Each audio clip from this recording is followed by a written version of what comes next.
I stood there, asking myself, where the hell are the chanterelles?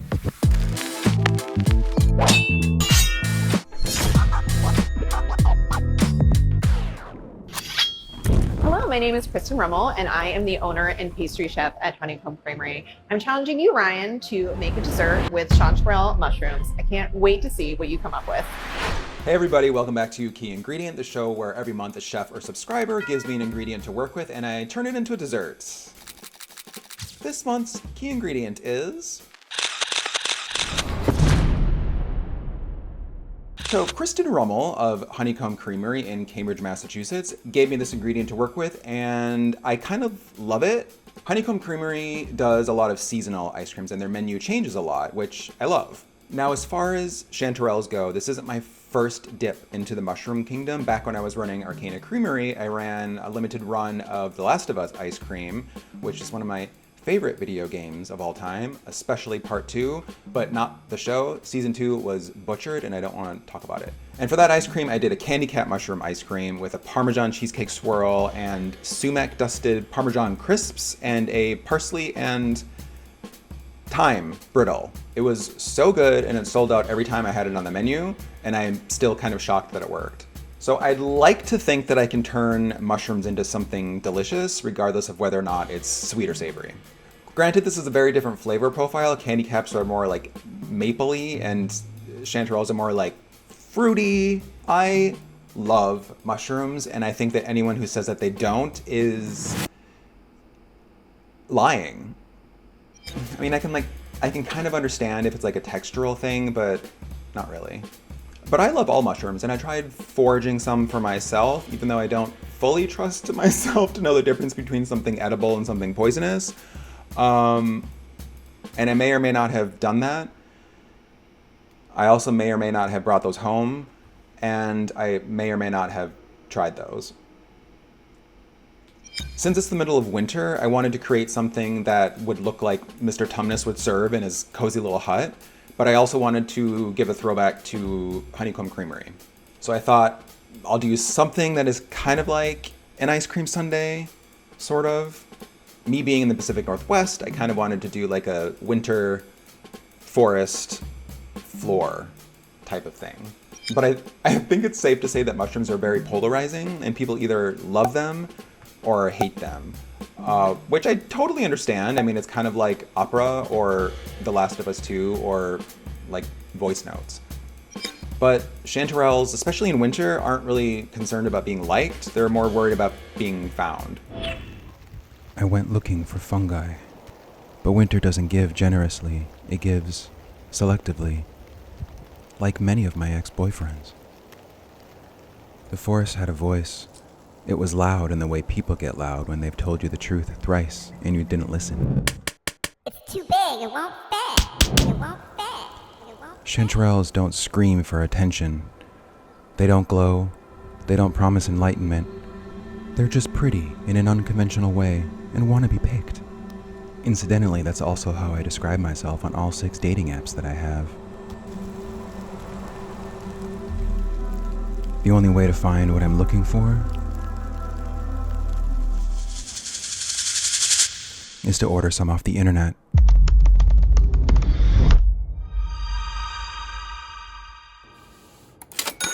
But they never came. Which is when I found these dried chanterelles from Mycological Wild Gourmet Mushrooms, straight from the forests in the Pacific Northwest. No artificial flavors. I've tried other dried mushrooms. These are the best.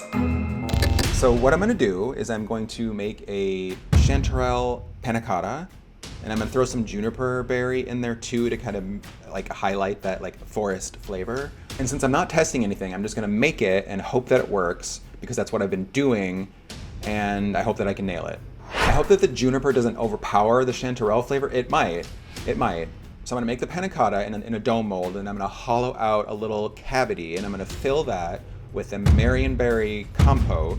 People are like really into marionberries here. It's like out of control. And since I kind of want this to look like a forest floor, I'm gonna make a cookie gravel. So I'm gonna make a cookie dough. I'm gonna freeze it, grate it, and then bake that. And then depending on how that looks, I might pulverize it so that it's more like dirt and gravel like. And then I'm gonna make some candied hazelnuts that I'm gonna add into the gravel. I might crystallize them since it's winter, and then it'll kind of look like snow-covered nuts, even though it like doesn't really snow here much, like at all, but that's fine. Next, I'm gonna make a lemon moss cake. So sometimes I eat pretty healthy for the most part, and I don't buy a lot of sweets or have a lot in the house. So sometimes like late at night, I will make like a single serving mug cake in the microwave, and then I'll cover it with half and half when it comes out of the microwave.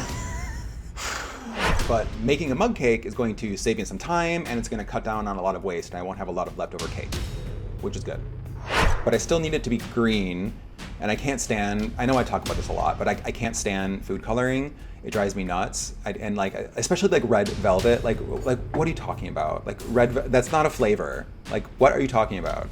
So I'm gonna make a chlorophyll milk. So I'm going to blanch and shock some parsley, or spinach, whatever I have, I don't know. And then I'm gonna shock that in ice water, and I'm gonna blend that up with some milk and maybe a little bit of oil. I'm gonna use that as the liquid in the cake. And that'll be green.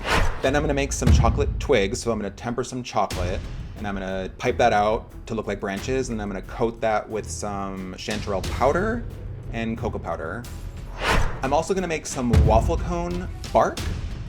So I'll make some waffle cones, and I'm gonna break those up into shards, and that will also be like reminiscent of Honeycomb Creamery. And then to tie it all together, I'm gonna make a brown butter chanterelle ice cream, because we have to have ice cream in there. I hope the brown butter doesn't mask the chanterelle flavor too much. It might be a little strong, but we'll see. And then I'll garnish it with like a little bit of powdered sugar, and that'll look like snow. And that'll be like my winter forage sundae, which is now a thing. I kind of love this. Like, I feel really good about it. So let's go. I'm using dried chanterelles because I couldn't find fresh ones, which is fine. So for the panna cotta, I'm going to start by adding the milk, cream, and vanilla sugar in a pot, along with some of the dried vanilla beans from the vanilla sugar that I have that I never use, so why not? And add in some dried chanterelles and juniper berry. More on how strong those are in a minute, and of course, a heavy pinch of salt. I'm going to bring that up to a simmer, cover it, and let that steep for 20 minutes off the heat. Then I'm going to blend it up to quick release more of that flavor, but I didn't really think about how strong the juniper berry would be if I did that. It's still shroomy, but like borderline chanterelle flavored gin, which is okay, I guess. I'm going to strain it, and since I didn't have gelatin like I thought I did because I didn't check to see if I had it, so I made a quick decision to add agar and xanthan gum instead. I'm going to add that to the hot liquid and boil that to activate the agar, then slowly stream that into the yogurt. I'm going to blend the base until it's fully smooth, and I'm going to make two different molds here, one domed silicone mold and then some muffin tins, which is a mistake, but I don't know it yet, but I should. These are going to go into the fridge to set for a couple of hours and then into the freezer so that I can pop them out easily later on.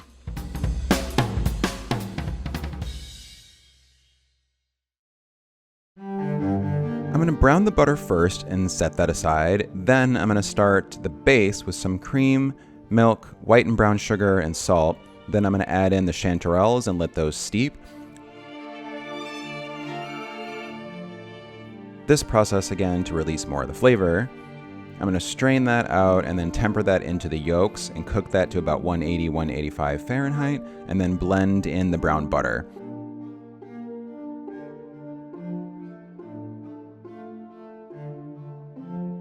This needs to fully chill before I can spin it, so after that has chilled for about 4 hours, I'm going to spin it.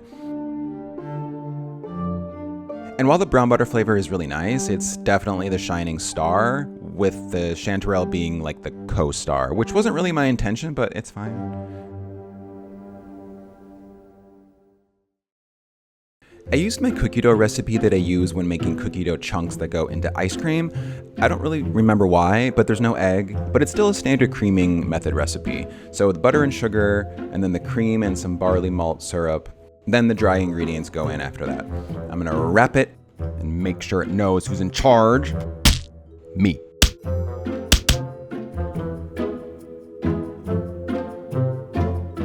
and then once it's hard and frozen, I'm gonna grate it on a box grater to get some small shards. Whew. Oh my God, it's so cold. I'm gonna spread those cookie shards out on a tray and then throw that in the freezer again so that it stays super cold, because I want it to go in the oven fully frozen so that it doesn't burn. I wrote all about this in my 2015 memoir, Sugar Burn, loved by me, hated by the Goodreads community. Now that it's fully baked, I'm gonna break it up into crumbles, toss it with a little bit of milk powder, mostly just to dry up any excess grease that's on the outside, and then pulverize some of it in a spice grinder to get some different sizes. This is a really quick recipe. I'm using frozen berries here because that's all I could find. I'm gonna add some lemon juice, sugar, salt, and corn syrup to the berries. Once that's warmed on the stove, I'm gonna add in some thyme, just enough to accent it, not really add like a thyme flavor. You know what, we're gonna add a chanterelle in there. I'm gonna cook that until jammy, and then I'm gonna strain out the seeds so that I can have a really smooth jam. And then after that, I'm gonna add in just a little more lemon juice, and then it's done. So those mushrooms I brought home might have been slightly toxic.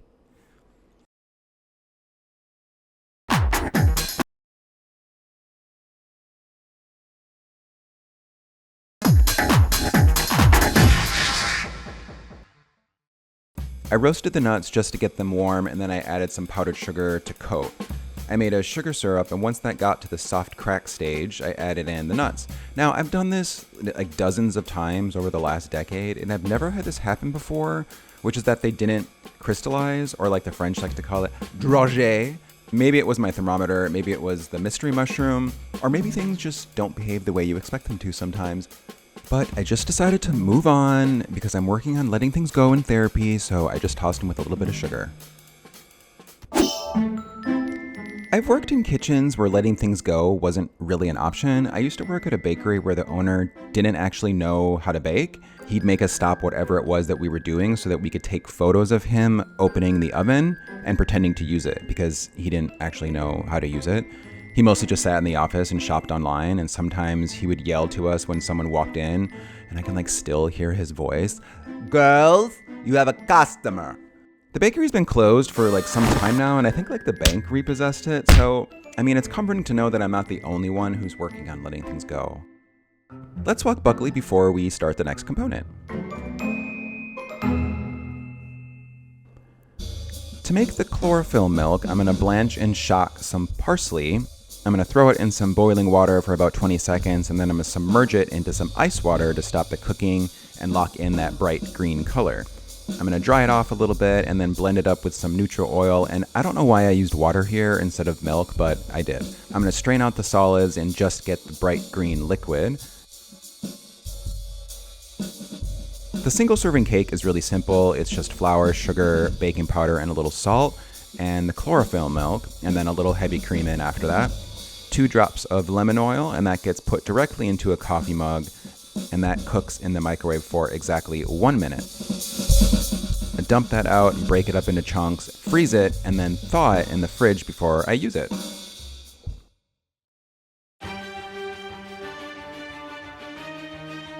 I'm gonna powder some chanterelles in a spice grinder and then mix that with some cocoa powder. It can be hard to temper a small amount of chocolate, but I'm gonna do it in the microwave, which does make it easier to control. So I'm gonna heat that up gently and bring that back down to about 85-90 degrees because I'm using 70% chocolate. I'm gonna pour this into a little pastry bag that I made from parchment paper and then pipe out some twigs onto a sheet tray. And then before it fully sets, which can happen pretty fast, I'm gonna dust them with a little bit of the mushroom powder that I have. I'm gonna make some more realistic looking twigs and then some more wild ones. And ironically, the wild ones turn out to look more realistic than the realistic ones.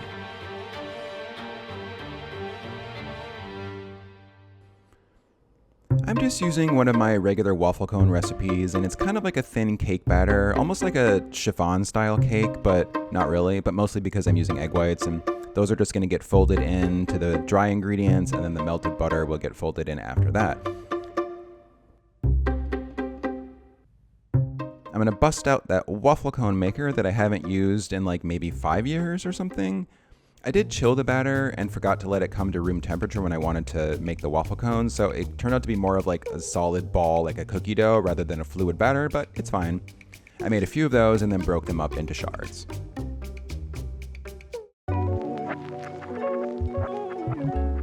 Even though I greased the muffin tins, they still wouldn't really come out very easily, and I did find that after freezing them, the agar structure broke a little bit, so they did start to weep a little bit of liquid on the plate. So I took the leftover ones that I didn't plate the first time, went to the store, bought some gelatin, and added that back into my base, reset them, and they came out perfectly. So I'm gonna hollow out a small cavity in the middle of the panna cotta, and then fill that with some of the marionberry compote.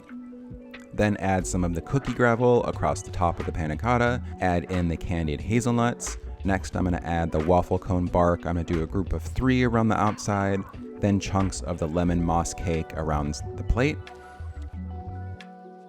1 more waffle cone shard on top, and then group some of the chocolate twigs around the outside of the panna cotta.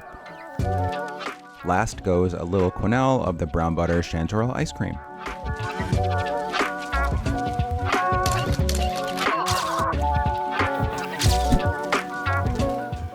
Is very soft. A